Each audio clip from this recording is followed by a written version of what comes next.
Hello' guys, তো ডিউটিৰ পৰা আহি পালোঁ এতিয়া আৰু ডিউটিৰ পৰা আহি কিনে এতিয়া ৰুমত ৰন্ধা বঢ়া ৰেডি কৰিব লাগিব। তো ৰুমত এতিয়া ৰন্ধা বঢ়া ৰেডি কৰি আছে এজনে, তো বাকী মই অলপ হেল্প কৰিব লাগিব।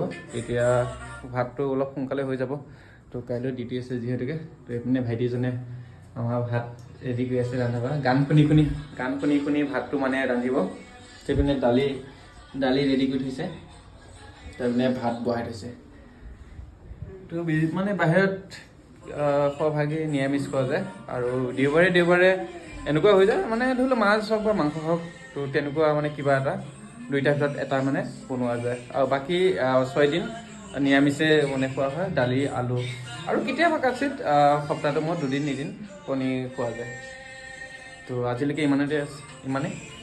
তো আপোনালোকক বহুত দিনৰ পৰা ভাবিছিলোঁ ভিডিঅ' দিম বুলি কিনে, তো আজি এটা ৰুমৰ পৰা এটা ভিডিঅ' দিছোঁ আৰু মই ভিডিঅ' দিবৰ কাৰণে চেষ্টা কৰিম আগলৈকে। তো যিহেতুকে এতিয়া কাম চলি আছে কোম্পানীত নেৰানেপেৰাকৈ, তো সেইটো কাৰণে মই ভিডিঅ'বোৰ দিব পৰা নাই আৰু ভিডিঅ'বোৰ আহিব অতি সোনকালে, ভাল ভিডিঅ'বোৰ।